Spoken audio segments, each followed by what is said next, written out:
What's up, everybody? I'm Flash. This is One Man's Opinion, the show where we cover just about everything. And today, I'm kind of going off the beaten trail a little bit. So, I've had a lot of recommendations. First of all, I've been asking you all for recommendations for things that I could do that are just a little bit different than the normal reactions to voice play, or if you're part of my epic rap battle crowd, or wherever you come from. Recently, I've been asking you all to share some more ideas of things for me to react to, maybe a little bit different off the beaten path. And someone recommended that I listen to Geoff narrate stories, which is something I didn't know that he did. As I was searching through Geoff's, catalog of videos, I came across this, and I thought, well, that's really interesting. I used to sing bass, not at a high level. I'm not a good singer, but those are not muscles that I exercise very often. That's an itch I don't really scratch anymore. And so when I saw this video, I thought, you know what, this would be really interesting. Maybe I can take some of the tips that he gives in this video and try it out for you guys.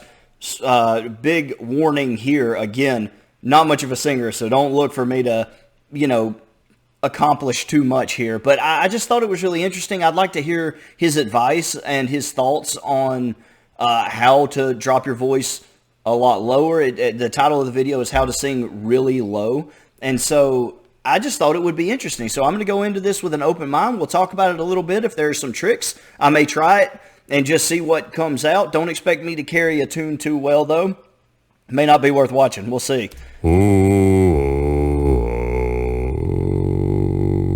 Wow. Already. For those of you that don't know me, my name is Geoff, and I sing bass with voice play. And these are some of the things that I use to sing super duper low. It's probably important to say that this is by no means a definitive list. Everyone's voice is different. That's fair. So if you're going to try any of these things, make sure that you stay relaxed, drink plenty of water, and if at any time your voice starts to hurt, take a break, try again later. How do you sing really low? Well, number one, it helps to have a low voice already. Wow. If you... Yeah, having a low voice already is something this guy's got in spades, am I right? Geoff, just to sort of get on his level, and I don't know if I'm in the right ballpark or not, but I have to make an effort to even get in the neighborhood of where his voice starts naturally. And so if you think about that, I'm normally here. This is my normal speaking voice. Geoff, he starts much lower than I do. So dropping even further down, he's already at a better starting point. And so it makes a lot of sense what he's saying. Obviously, it's a little bit self-explanatory, but I also kind of wanted to just see how much lower I would have to go to even get in the ballpark of what he begins at, or where he begins. It's kind of nuts, right? His voice is crazy low to start out with. It's really astounding. sound like Ariana Grande and you want to sound like James Earl Jones, it may not be in the cards. Not to say that you can't benefit from a couple of these techniques I'm going to show you, but your mileage may vary. Okay. 2, the growl. I first saw this performed by Tim Faust, the bass for Home Free, and it literally blew my mind. I had no idea how he was singing that low, and Tim is the master at it. I don't know where he picked it up, but he is just perfect at this technique. This is really cool. I haven't done much behind the scenes stuff for voice play or for Geoff, and it's cool to hear where he got his inspiration from. I know that they've performed with Home Free a couple times in the past, I believe. If that's not right, let me know in the comments. But I had no idea that Geoff had inspiration from Tim. So that's really cool. That's just something that I didn't know. Is the master at it. I don't know where he picked it up, but he is just perfect at this technique. And there's really no way around the fact that the first 500 times you do it, it's going to hurt like hell. And you'll probably only be able to sing one note really without pitching it around too much. You're just going to have to really, really practice it. But with time, you'll get better and better. You'll be able to control where you are in the scale. and it becomes something that you can use in your singing on a regular basis, and it won't hurt quite so much. I'm super interested in hearing him with the growl. I did want to stop the video here and say, though, all credit to Geoff for making this video. It's really cool for him to share his wisdom in this way as someone who's so amazing at singing bass and so talented. Really cool of him to share his wisdom here. You're watching my channel and you aren't one of my VoicePlay fans, go check out VoicePlay. Go check out Geoff's channel. If you're a music fan at all, they do some really amazing stuff. I wanted to make sure to give them a shout out because in addition to bringing me a lot of enjoyment in my own life, they've also helped my channel grow quite a bit and have been 90% of the time very easy to work with on copyright stuff. And so I just wanted to make sure and say thank you, and make sure you guys are supporting them if you're not already. Here's how you do it. If you think about how you clear your throat, like there's a moment in there where you're actually engaging this technique, and you want to focus on that. It's like a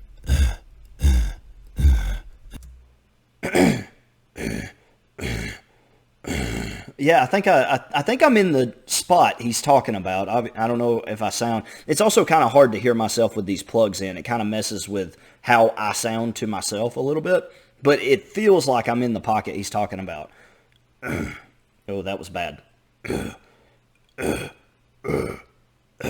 I'm just kind of trying it at different levels. I don't know which one is right, but it almost feels like you're rattling your vocal cords around a little bit, and you want to really just hone in on that feeling, and then you'll be able to do it on command, and then control the pitch you're on. The first time you're just going to splatter everywhere, but so it sounds a little like this, like so that's the sound and the feeling you're going for. So I don't even know what pitch that is.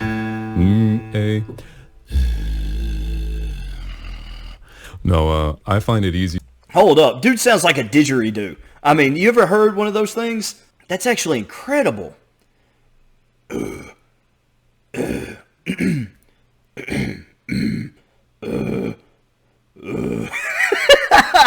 know. I feel like I had it right the first time, and now I'm getting further away from it. That's nuts. And his ability to hold it is what's really impressive.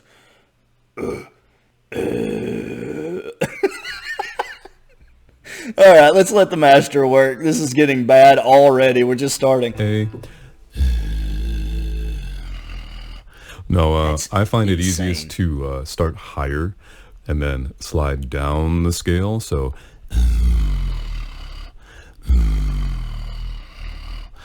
and it sounds like a little gnarly just in the air. Once you get on mic and EQ the air out of it, there you have it. Holy cow, that was like surround sound at a movie theater. That was crazy. How did he do that? Hold up, do it again. You get on mic and EQ the air out of it.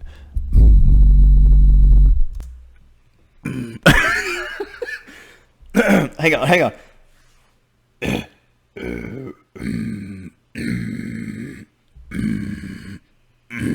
Nope, I am in a whole other. I can feel where I should be, but I'm just above it.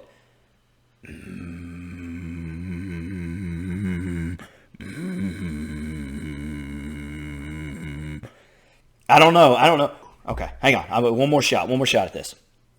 I'm gonna relax. He said to be relaxed. Drink a little water. We're gonna try it. We're gonna give it one more shot.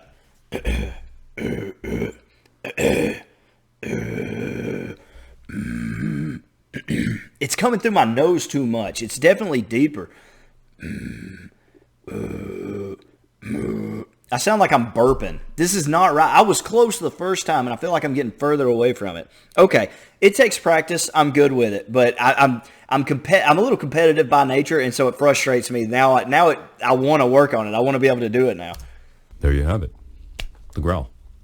3, vocal fry. Now, what is vocal fry? Why is it important? Good question. So vocal fry sounds a little like your like a creaking door, or like somebody's whining about something. It's a really like unsupported buzzing of your vocal cords. Like, my vocal coach years ago used to have me do this up and down the scale to work across my break, working on connecting my head voice and to my full voice. And you can do it all the time. You can do this. You'll never hurt yourself doing this. But the reason why this is an important technique to have is because I find that the lower you can vocal fry, the lower you can sing. You can do this all the time. You won't hurt yourself. And it's important because using the vocal fry lets us get into the next technique, which is the subharmonic register. Now, the subharmonic... Okay, hold up. I didn't really try the vocal fry, and he only did it once, so...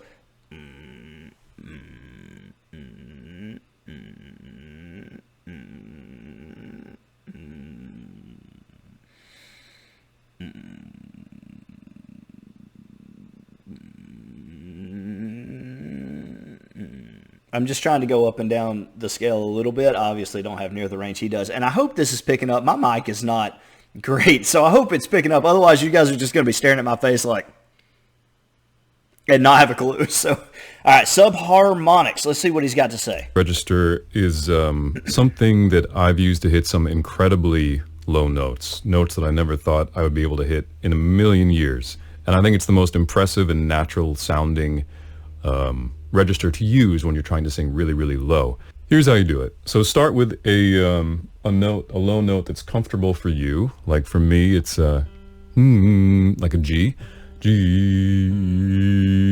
and then you want to slowly relax and slip into your vocal fry. So it might be a little higher for you, B flat, B, G. Wow. As you start to relax your voice, oh man, you will slip into that low subharmonic register. And what you're doing is you're humming, or you're singing the pitch above the note you want to hit. It's an octave above it. I don't know really why that works, but it does. So same note, same thing. So just keep practicing that, and you will miss this again and again and again and again and again. It's really hard to do. And if you notice, like, I'm not moving, I've been doing this for like 2 years, and I'm terrible at it. So,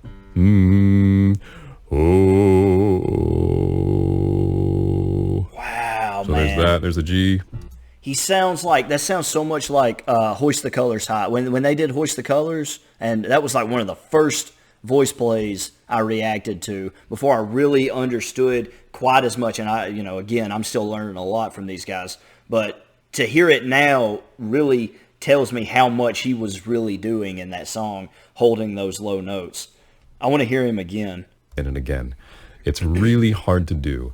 And if you notice, like, I'm not moving, I've been doing this for like 2 years, and I'm terrible at it. So,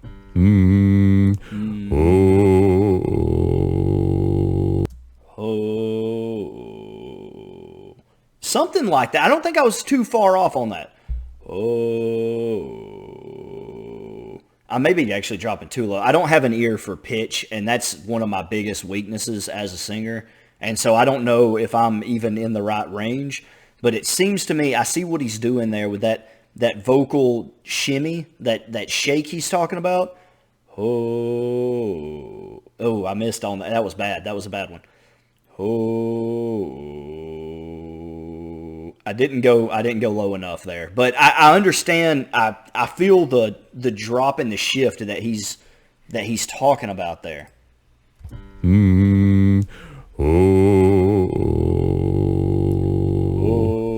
So there's that. There's a G.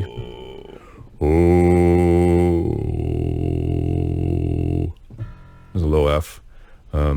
See if we can get an E.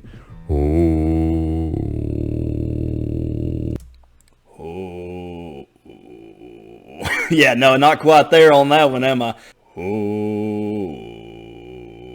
I can kind of, but I can't hold it. Did you hear how it fizzled out? Like when I first got there, I felt like I was in the right space, and then it fizzled out. That comes from, obviously, the man practices a lot, but his voice control and his vocal control to do that all in step with the right timing as they put these songs together just makes it so much more impressive. Like, it's already impressive that he's capable of hitting these notes, but he can sustain these notes, hit them in the right timing, with the right harmony, at the right moment. Like, it's so much more complex, and they, as a unit, voice play makes it look easy.